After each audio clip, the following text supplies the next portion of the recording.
Beautiful. And we are live. Hello, and welcome to the Hedonistic Way online summit, where we are having unadulterated pillow talk with global thought leaders who are disrupting the status quo, kicking ass in life and in business, and living stereo untypical success. Today, I am introducing you guys to a beautiful soul, Keri, and she teaches you how to live a life that is epic and how to manifest in a way that takes conscious effort. So you're aware of what you actually are manifesting. And we're going to talk about the variety of tools that we can use to create this epic life. But what I love about Keri is she's an absolute no bullshit, straight shooter. She tells it how it is, but she's not afraid to go deep and work on the transpersonal stuff for us to live this amazing life, and one that is absolutely friggin' juicy. So welcome, Keri. Thank you, Renee. That was a beautiful introduction. And the entire time I was thinking, all I want to do is take a pillow and throw it at you because we're having pillow talk. Pillow talk, not a pillow fight. We can do that too, you know. We can do that too. No, thank you. It's a pleasure to be here. Pleasure to be here with you. You are. I'm glad. I'm really honoured that that you're here. So, you know, as you know, we were talking like off air just before about how, you know, I wanted to keep this summit, you know, I'd prefer to have people who bring in speakers and these leaders who are absolutely aligned to the hedonistic way that I feel genuinely connected to, instead of having this massive, you know, this massive pool of speakers and leaders that aren't really aligned. And you and I are absolutely aligned in, you know, sometimes I feel like we're talking to the same people, right? You know, because often what's coming up in our awareness is exactly the same at the same time, which is really at the same time. Yeah, even our past. Like I was saying to my partner I don't even know why I'm saying this, but anyway, you know, it's you know, I feel like we've lived this parallel life of, you know, the synchronicities have been amazing. Absolutely. And the more that we get to know each other, I agree with you. And like you find out like, yeah, I did that too. Oh, I had that problem too. Oh yeah, I'm overcoming that one too. Yeah. You know, and I guess that comes down to a testament to you as well, because it's about doing that work and being able to be vulnerable and revealing enough that we get to learn that about each other. Absolutely. And I think that's part of what you're preaching here in that hedonistic way is, you know, to have that vulnerability and the realness, and to really be willing to go in deep and do the work inside and share that, not just within ourselves, but in the world, to help the world to, and for me, I do it to help people to be able to know they're not alone, and to be able to name it, and to be able to realize there's a way through it. And I think that so often, until people like us go out there and share our stories, people feel alone, and they don't know how to go through, and they don't know there's a way. They don't even know there's like, you know, like I think of, oh my goodness, I'm going to start this right here, right? Yeah. I think of my journey with binge eating. And it wasn't until I read a book about binge eating, I knew I had a problem, but I didn't even know what it was called to say. How do I get help for this? Like, it wasn't anorexia, it wasn't bulimia. I'm not vomiting. I'm not starving myself. So what is it? And then finally, someday, I remember when I was breastfeeding my son, and this book pops up for me, and I was like, I have to read that book. What is this? And it was thank goodness for this person for writing the book, who actually is still a part of my life and still a massive catalyst for change in my life. That I could name that and then go and find help for it. Yes. You know, and I think that's ultimately the beauty of what we do in sharing the vulnerabilities, is that we help people to name what's going on and realize that it's okay to have these problems. It's okay to be going through, and there is a way out. There is a way through. Absolutely. And the thing about it is what you just saying that is, for me, I think the shame about it, you know, and about everything. And no matter what your thing is, because everybody's got a thing, you know, everyone At least one. had a vibe, got a vibe. Like, no one's got their shit together in all areas, and it's constantly evolving. But we are so ashamed to actually admit it. And that's what I love about you and I and everyone that I'm talking to for the summit, is that we're walking our talk and we're exposing our vulnerabilities. And by us doing that, hopefully we can create a space, and we have to believe that we're creating a space for others to do the same. I absolutely agree. You know, I can't imagine. I mean, because this last year, I know for myself, I've put myself out there vulnerably a lot more than ever before. Yeah. And I can't imagine that I would have been called to do that if it wasn't for the fact that I wanted to help create real change in this world and to give people a space to truly heal. And have a place to know that they're seen and heard, and that they're not alone. They're not alone on the journey. And, you know, and I think especially in this online world now, you know, I started in this industry 12 years ago, and, you know, back then there was a lot of dangling carrots, and there still is. I think people are seeing through it now, though. And I think that people need to be held in the realness of what happens. It's not just like show up and oh voila, overnight I'm a success. Like, hell fucking no. That's right. You know, and it's about talking about what really happens and what we have to overcome, and looking within that you actually get your success. Absolutely. I totally agree. And that transformation of self is so crucial to any growth you have in your business, in your career, in your life. Like, they're all one, right? So absolutely, I agree. Tell me, before I love how we just sink into this deep dive.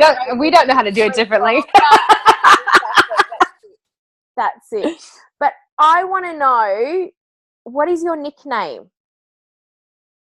What do I call myself? Yeah, what's your nickname? The Manifesting Queen. What is your personal nickname? Oh, my personal. Oh, all right. I have a couple of them. No one's asked me that question. Care Bear is what my mom calls me.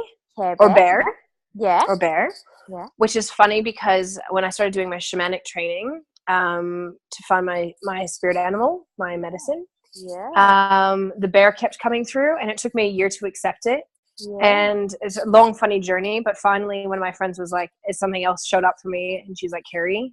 And then I laughed that I took a year for me to accept this thing that my mom had been calling me my whole life. Bear. So my mom and my brother call me Bear. I love it. When I was growing up, this is funny because for those of you who don't know me, my accent may sound a little bit funny because I'm from America, but I lived in Australia for 14 years. And I always say that the stars always aligned for me to be in Australia because, and one of the things that happened when I was a little girl, when I was in high school, maybe a little bit younger than that, maybe even 12 or 13, we were on a family trip, and my cousins named me because of my laugh, Keri Kookaberry, after the kookaburra from Australia. Yeah. And so all the way through high school. I had two in my backyard last night. Sorry, just saying. They're my favorite. And I remember I'd wake up in Australia, and it just made me so happy to hear the kookaburras. I was like, I know that you're annoying me, that you're waking me now, but the laugh, it just makes me laugh. I just, how can you not? Yeah. And so then in high school, I became Kooks, or Keri Kooks. They started calling me Keri Kooks. And even on my license plate was Kooks. So that was one of my major names. And yeah, I think those are two of my most common names that people would call me. And or, Australia, Keza. Right? Good old Aussies. Who we nickname everything. And it's not even to shorten it. Sometimes we make short names long. So it actually really doesn't make sense. But it's something that's, I don't know, like it's just in our blood. It's hilarious. It's so funny. My friend Karen, her mother named her Karen, so it was one syllable. It couldn't be, well, it's not one syllable, it's two syllables, isn't it? But anyway, and so she didn't want it to be shortened. And she's like, and they're from South Africa. So then and then they moved to Australia. She's like, you guys,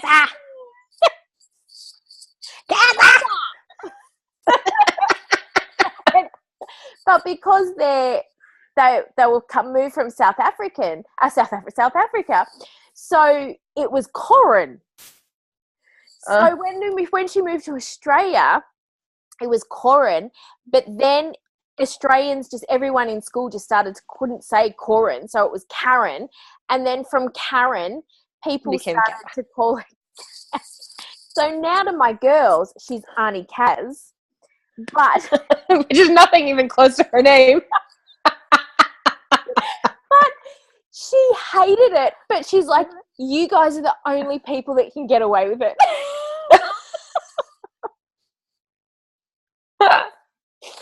It's the funniest thing. I love nicknames. Okay, so which one do you feel more aligned to? Of my nicknames? Yeah. Bear or Kooks? Bear. Bear, yeah. I knew you were going to say that. Cool. We can kind of see it a little bit, but what's on your bedside table? Yeah, look. It's my Himalayan pink salt lamp. Yeah. On one side. Beautiful. And on the other side, I have a candle going and my journal, of course. Beautiful. Because the journal follows me everywhere I go. And I wake up in the morning, and this is a new habit. Oh, this is a new thing I'm really, really working on, and I noticed you are as well. Phone out of the room. Yes. Journal next to the bed. Yes. Wake up in the morning. Mm-hmm. And in my daisy sleepy state, I'm like, even my eye this morning was still kind of half awake, half asleep. But in that, isn't that a beautiful time to journal? Because it's still all channeling through, and there's no one who's come in and started to do it in my brain. Yeah. And it's like all the stuff that's been processing overnight right onto the pages. It's a beautiful habit. I noticed that you're doing that one too. Yes, I am. Phones out of the room. It's been amazing. Yes. Love it. Love it. We've got an alarm clock. It didn't go off this morning. So my partner and I slept in. But really welcome sleep. So it didn't matter. But yeah, no, I'm loving that as well. Well, with that kind of rolls into my next question. What is turning you on at the moment? What is turning me on at the moment? Ooh. Besides journaling. Journaling. Yeah. I'm getting really back into my gymnastics training again. Yeah. Just turning me on. And my deep work at the moment that's turning me on is love, self-love work. Yeah. Overcoming fear, going through fear and into self-love work. This is what's definitely, can I say literally turning me on? Yeah, absolutely. Right? Yeah. Absolutely. Yeah. And outdoors. I've been enjoying being in them, even though it's winter here. No, it'd be too hard. Even though it's winter, I was going to say there's no snow on the ground actually. And it's cold. I've really been enjoying, like last weekend we were in the mountains. The weekend before was actually in California, but outside, and enjoying that. And just going out and really being on the land again, even though it's cold. Like I've had resistance around, it's cold, it's not, I just want to be back in Australia. But really embracing the seasons and the death season. It's quite interesting having lived in Australia for 14 years where winter isn't quite death. In the seasons, like we don't. It is, but I know it is. For you who lives in Colorado, it would be like you guys like cold, like. Right. Like, okay, I'll show you. I'm going to take you to my window and I'm going to show you because Australia doesn't have trees that look like that. Can you see out the window? Yeah. Right. That's death. There's nothing on the trees. Yeah. There's nothing on the flowers. There's nothing on the bushes, and it's like emptiness. And the grass, like we haven't had to mow the lawn in months because the grass just doesn't grow. Yeah. And so it's a true, like, it's that true feeling of the seasonal death. Yes. Yes.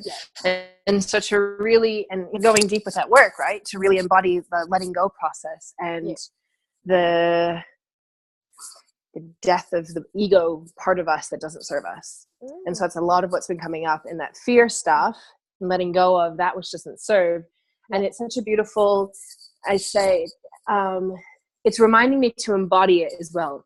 Because even in health, seasonally, right? Yep. Here there is like the bear wants to retreat and hibernate in the winter. Absolutely, that's right. And it's been funny because it's like, this is alignment, if we're going to talk alignment for a second. To really live in alignment with the season, because my bear self doesn't want to go out and walk every day. My bear self doesn't want to exercise every day. And for a while I was beating myself up going, well, why not? Come on, you like to do this. Like, this is part of your lifestyle. This is what you've been enjoying. Yeah. Why am I not feeling called to? Because I just haven't even wanted to. Yeah. And I'm working out like 3 or 4 times a week, whatever, but I'm not like, I could do more. Like often I will do 3 or 4 times a week, and I go and to the gym, and then I walk or whatever. Yeah. But it's that seasonal thing, and really embodying the season and the death and the ability to follow in the flow of what's going on in the earth, not just in my mind of what you're supposed to do and what you should do, and the beating yourself. We were talking about the self-talk. Yeah. And the beating yourself up over the shame of not.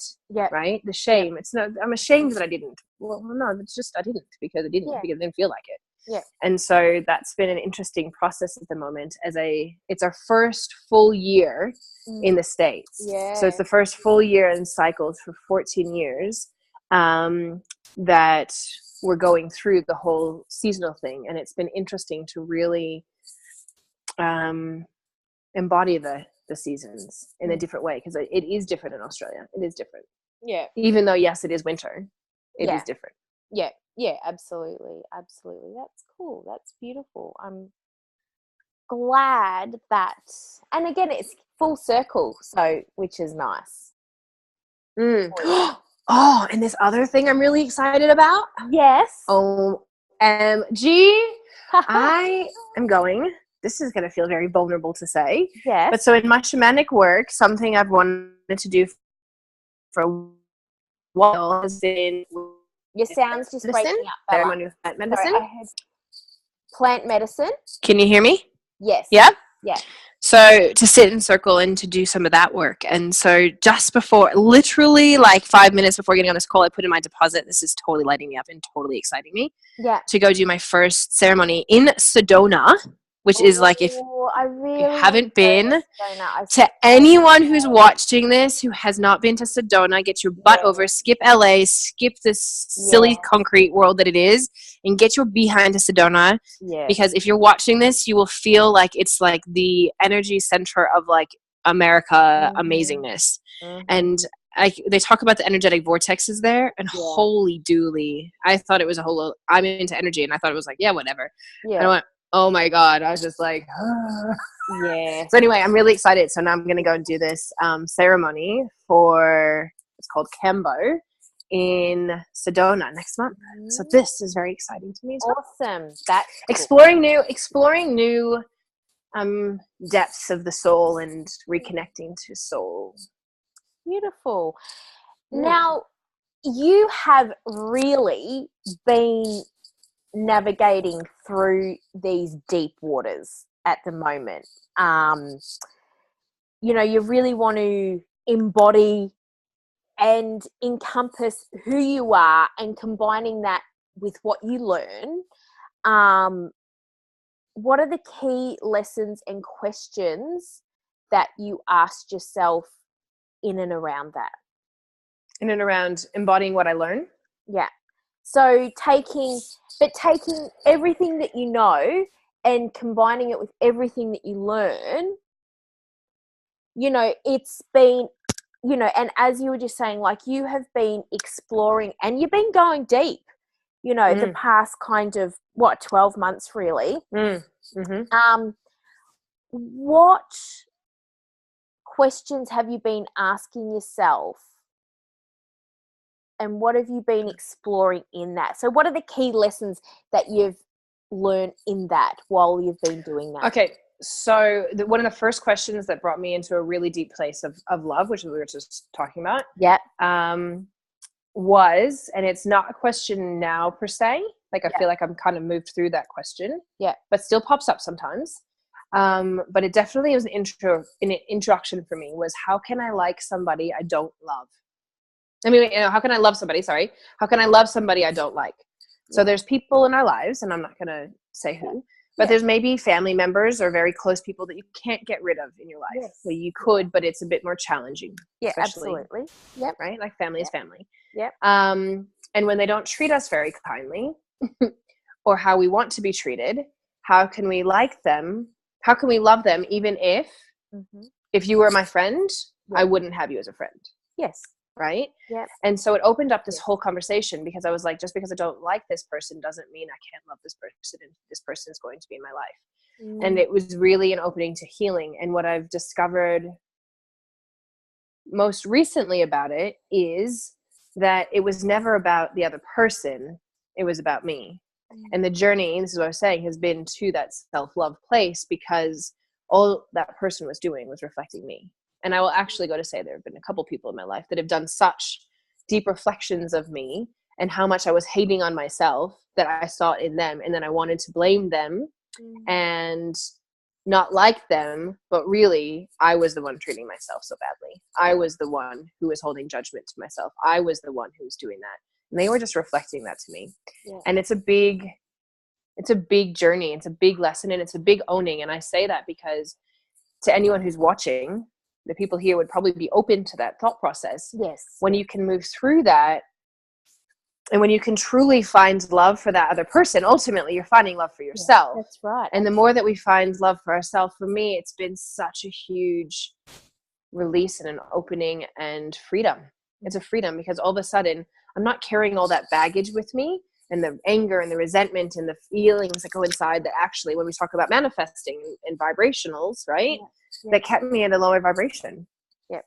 I couldn't manifest what I really wanted, because vibrating, I was at anger and shame and judgment and blame, even though on the outside, right? How many people do we know that do this? Even though on the outside, it looks so perfect. The relationship looks good. The family looks good. You pretend there's a lot of money. There's a right?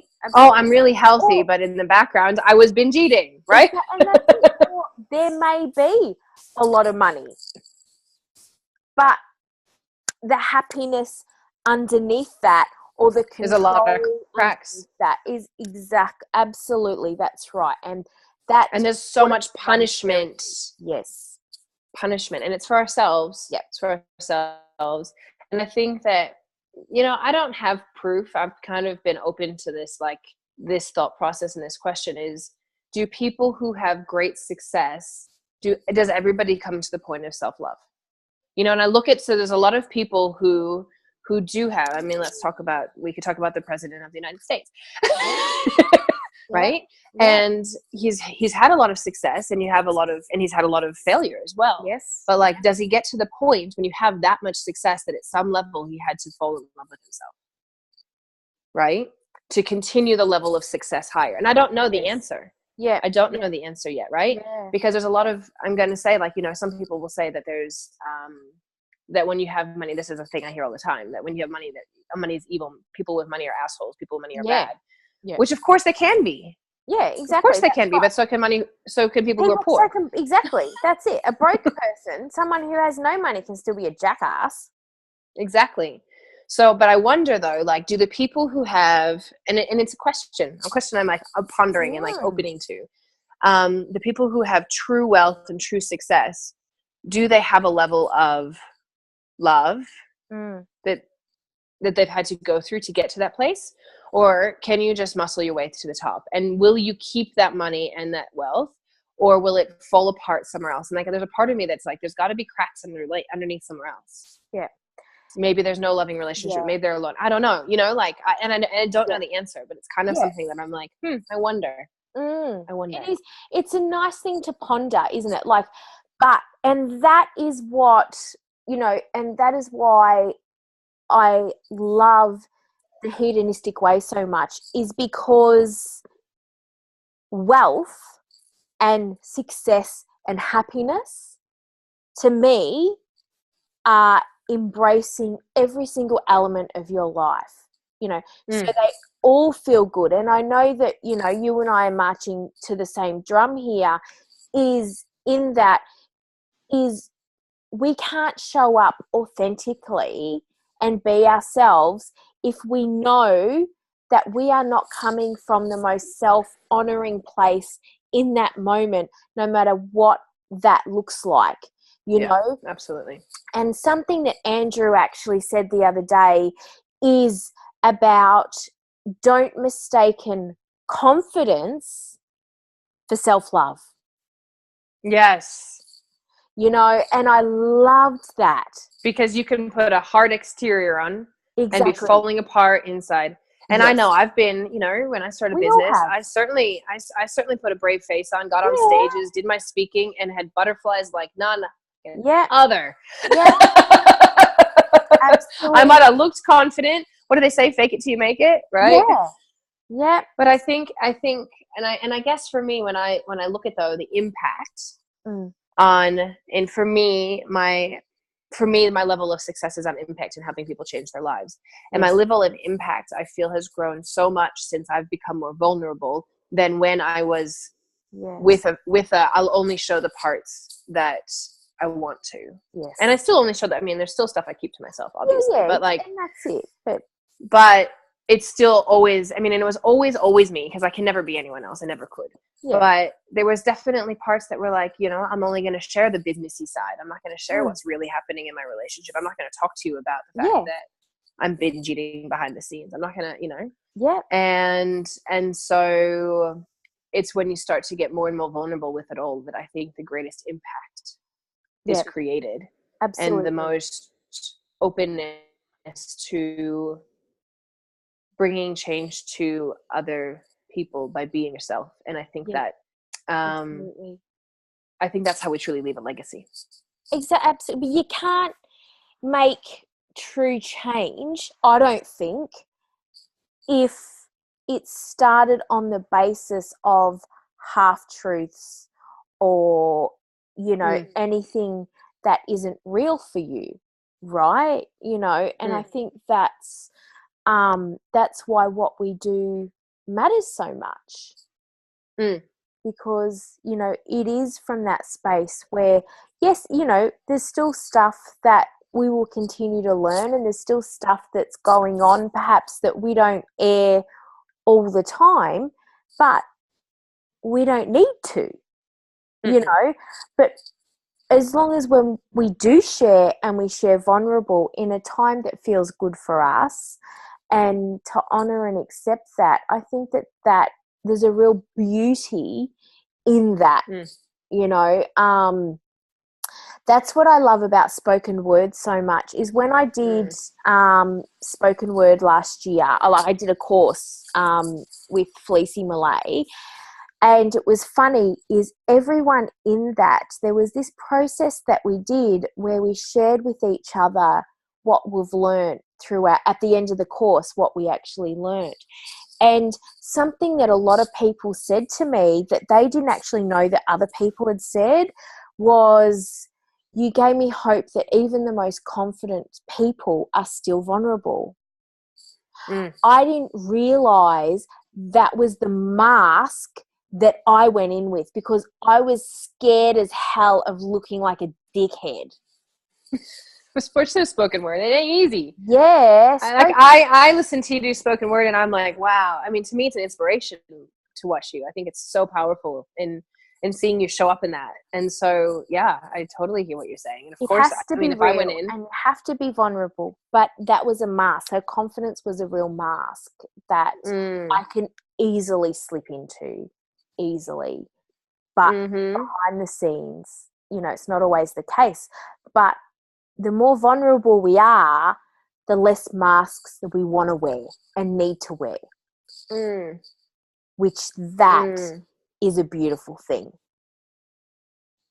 Yeah, it's interesting. Actually, the thing that just came to me is confidence and then belief. Like sometimes maybe, because I was thinking, I think that sometimes I'm going to say in the role that we can play, in being the leader, in showing our vulnerability, that it's important to remain confident. Sometimes even when you've like, I mean, how many times I've pushed post on a post that I've put out there that's so vulnerable, I want to cry that I've actually done it. Yeah. Fuck, that takes a lot of confidence and stuff, right? Yes. But it's fake. It's fake. Because I'm pushing, I'm like, oh my God, am I really doing it?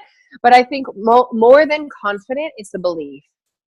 I think that's what it is. It's that belief in self that is actually what's being portrayed. And I was thinking that ultimately what I feel is so important as leaders and leaders in the hedonistic way, in the vulnerable space, it's that people borrow our belief. People borrow our belief. And like when I look at people that I look up to, it's like they have a next level belief than I do. Yeah. Right? In themselves. Yes. And so then we get to be really, and it comes, I think maybe it could come across as confident, you know, but ultimately it's really that it's just that, well, half the time I'm scared shitless of what I'm doing. Yeah. I just believe in myself and my path and the alignment in which I'm walking, that there's no other way. So even when it's scary, as absolutely, that's right, absolutely. But I think as well is that the word that kept coming up for me is, it is confidence, but a more embodied, for me, a more embodied thing would be we've got the courage to. Yes. You know, we've got the courage to, I feel really vulnerable and really exposed, but I'm going to hit the publish button anyway. Oh, I love those posts. Yeah, it is. It's courage. You're right. So, you have got a vast, actually, I want to ask something else first. So in that vulnerability, right, we're talking about leaders being vulnerable, leading from that space. How do you then show up as a leader and be vulnerable without coming across as a scatterbrain who doesn't have their shit together? Ooh. Yeah. By not pretending to have my shit together. Yeah. You know? I mean, ultimately it's what it is, right? Like, I think that when we pretend that we have our shit together and we're scatterbrained, which I think any one of us is possible and capable of being. Absolutely. And when we pretend to have our shit together and then be vulnerable, like, to me, that is my shit together, I guess. You know, as I'm thinking, right? Like, it is having my shit together. Yeah. Because it's the willingness to go deep, to go, that ain't working. So what do I need to do to shift that and evolve so that I can be the person that creates what I want, that manifests what I want, that lives in alignment? And so that is having my shit together, but it doesn't, like, to somebody looking in, it may look like I don't. But I think it ultimately means that I do. Yeah. Because I'm doing it purposefully and consciously, which is what you spoke about earlier. Yeah. Whereas I think when people who are not looking in, this is a good question. When people who are not looking in, like, I think of people who are asleep and they walk around in life and they don't look within and nothing's working and they're trying to figure this shit out. That's when it looks, because they're bouncing. And I'm sure we've all done it. Yeah. When I first started in the coaching industry 12 years ago, I had no idea what I was doing. There is a lot of bouncing around, and then you go try this thing. Oh, it didn't work. Try this thing. That didn't work. And these clients, okay, that's not working. Right. Yeah. But you don't really, and you're not looking, like, for me, when I first started, I didn't have the depth within myself to look deeper. Yes. Yeah. Right. Absolutely. So then, but can I say, there's people who I see are doing well. And, you know, they're talking about wealth creation or what, you know, or they've got, you know, they're building this big tribe. And maybe, hang on, let me say where I'm going with this, is the people that, you know, we've all kind of seen or noticed that are going, you've got this business, but you're constantly kind of sharing, like oversharing, or telling us about all of these situations that, you know, like how you're broke and how now you're not, and how it's only happened in the last 12 months and all of this, where with you, and I don't even know, I'm just kind of thinking out loud, and I'm trying to piece it all together in that. So I apologize if I'm kind of jumping around a little bit, being a scatterbrain, talking about scatterbrain. But, you know, some people you look at and go, get your shit together. I don't even know what you do. You know, like all you do is talk about this, like, but where you run a business, but are you actually making money? Or you say you're making money. I question, let's say my bullshit radar is on a little bit, you know, because they feel like they feel really scattered in what they're doing. So I don't know what their core message is, right?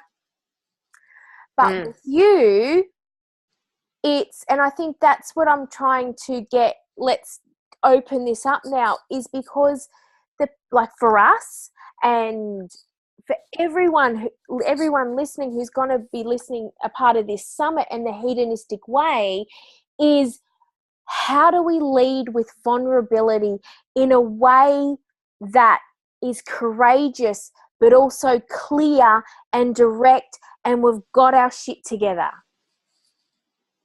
Good question.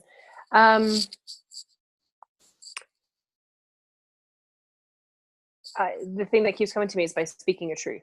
Yeah. You know, and I say this because, so when I first came into the online industry for myself in my own business, I called myself a business magician, and I was doing mostly things like feng shui, colors, numerology, and energy alignment into your business with marketing. How do we meet spirituality or energy alignment meets marketing? Yeah.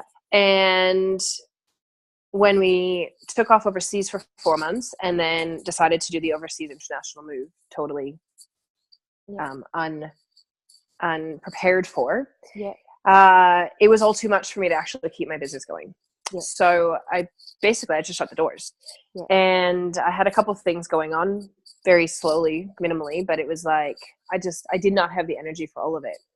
And a year ago, I started to go, it was a year ago now, I started to think maybe I should start to think about something again, but I don't know what it is. And I had the limiting mindset of, I'm only going to start my business again when I know how to incorporate all of me. When I know how to incorporate all of me. Well, that was a really stupid limiting thing, because then I was like, well, I'm never going to figure that out. And I had that belief. How am I going to ever figure this out? Like, how can I ever be all of me? I have a nutrition background. I have, massage and bodywork background. I have an energetic feng shui, colors, numerology background. I have a business background. How do you put all of these random things? I have an early childhood teaching background. I know a lot about conscious parenting. Like, there is so much that I could talk about any day of the week. How do I put that into a business that looks like people know what I have, that has this thing, right? And I got frustrated, and I banged my head against the wall, and I wouldn't do anything until one day I just went, I'm just going to start writing, and I'm going to start sharing my truth, and I'm going to see what happens. And I had no idea. I had nothing to sell. I didn't even try selling anything. I just started writing because that's what I was called to do. And this to me is that alignment, right? And so when you speak your truth and you speak from your alignment, and I don't try to be anything I'm not, then all I'm doing is being me. And people will then be attracted to me because I am me. And so I don't look scattered-brained because I can't be anything besides all of this, and it's all encompassing. And I think it was actually really, for me, it was really challenging in the other business to not be able to share the other things and not have it make sense. And when I was coming out and being this person, this business magician person that talks about these things, if I started talking about health and nutrition, it didn't make sense, and it would have looked scatterbrained. And so I didn't. And then I felt restricted. Right? And then I felt like, I just want to share what I want to share. And then people had to tell me that I was supposed to do like the 10 tips for feng shui, blah, blah, bblah, and the free tips. And I was like, okay, I can write that, no problem. But like, my soul was not feeling happy. Alive. Right? It wasn't feeling alive. And I think this is a really important point for a lot of people to hear. because it was in the letting go of what wasn't working in that business and just saying I love all of those tools, but the way that I was bringing those tools and the me to the world wasn't in full alignment. And so then I just started being me. And I think that that's how, by speaking your truth, it isn't scattered brains, because people just learn it's me. Yes. And I'm not trying to be one person or one fit into one box. Yes. I'm just being me. And that means that I will speak about, you get to know me. I'm going to speak about parenting. I'm going to speak about health. I'm going to speak about body. I'm going to speak about the way that our mind and our body are connected. I'm going to speak about manifestation. I'm going to speak about all of it. I'm going to talk about wealth. I'm going to talk about my family. Now, this is a new part of my embodiment in the philanthropic world of my family that I've been speaking about, and the wealth creation. And like, that was a huge part of my entire life that was never spoken about. And there's no reason, right? Again, it's just me. And I think that when we start to speak that truth, then it doesn't feel scatterbrained. Yeah. Because how could it be? Yeah, absolutely. And that place where, again, is it just, it's this beautiful thread that keeps kind of popping up, is the more we take those masks off, the more we allow ourselves to speak our truth, as hard as what that can be sometimes, you don't have to hide, you don't want to hide, and you're totally comfortable with where you're at. So in your sharing, it's not coming from a scattered place, it's coming from a place of, this is what my soul wants to say today. Absolutely. This is what's coming up for me in my body. And if it's coming up for me, I know that there's someone out there who needs to read this. Absolutely. And it's that level of trust, right? So that's a big one. Like, was it last year? Last year, maybe the year before, the beginning of it is, I realized that on the flip side of truth, the byproduct of that is absolute trust. And once that I got that understanding, I just went, oh, of course, like, yes. So it just, and I think the hedonistic way is we don't know everything on every single topic, but this is how we feel in this moment. And tomorrow it might be different. Exactly. Absolutely. That's absolutely. I had an interview late last year with this chick, and it was a coach, and quite a new coach, beautiful person. And at the end, we're talking about, this kind of thing and this kind of way of life and what that looks like as a coach. And she said, what can people do? What did you do to start to move forward? What did other people start to do to, explore this? And I said to her, I started asking myself, who am I today when I don't need anybody and they don't need me? Who am I then? And that for me was the exploration of truth that I really started to uncover, because I said to her, who you are today, you asked that question today, and she was like, that's great, because I just want to be on nature and I want to do this. I said, yeah, but tomorrow it'll be something else. She was like, what do you mean? Like, and I'm like, it will. Trust me, you do this. And it is absolutely different every day. Every day. It's interesting because one of the questions that I would ask myself on a regular basis, on a daily, definitely on a daily basis, is what is alignment for me right now? What is it for me in today? Like when I wake up and I start journaling, I'm like, okay, so what is it that's important for me? What's my priority for the day? Yes. Right? Yeah. And depending on, and I think this is so important because depending on your mood, like some days we wake up and we're flat. So why would I go and do the thing that's a full ton of energy? Okay, well, I could do that tomorrow. Does anything really have to get done today? Okay, well, let me ask myself, is there anything that really has to be done today? Let's get that done first. And then what's the next piece of alignment? And so it's a beautiful thing, because I think that then it means it's like, okay, well, today my thing is like, last week it was, I need to go sit in the bush and I need to go and be with nobody. And my husband's like, can I come with? I'm like, no, it's for me. Exactly. I love you. No. Yep.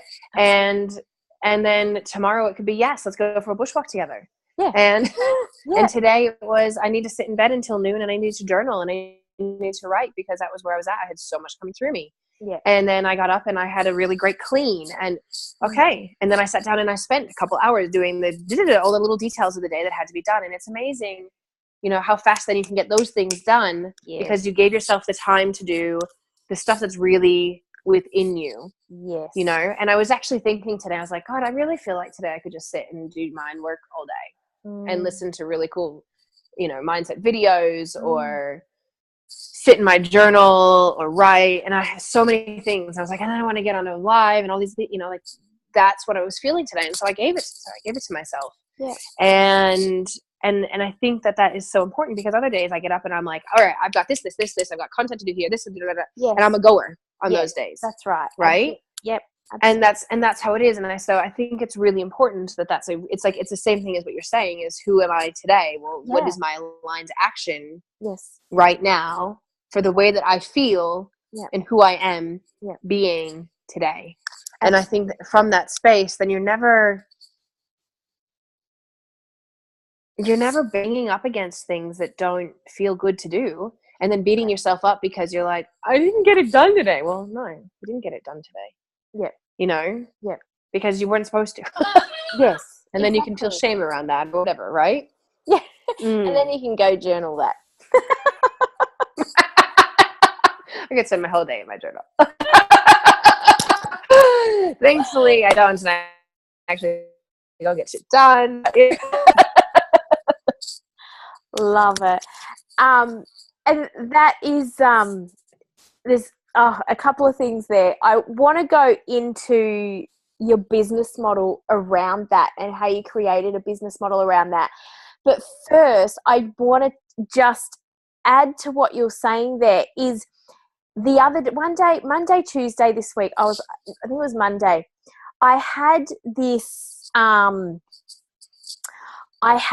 was like, okay, right, I'm going to do my web page. I woke up, you know, went for a walk, come home, stretched, moved, meditated, journaled, set the intention that I wanted to feel accomplished at the end of the day.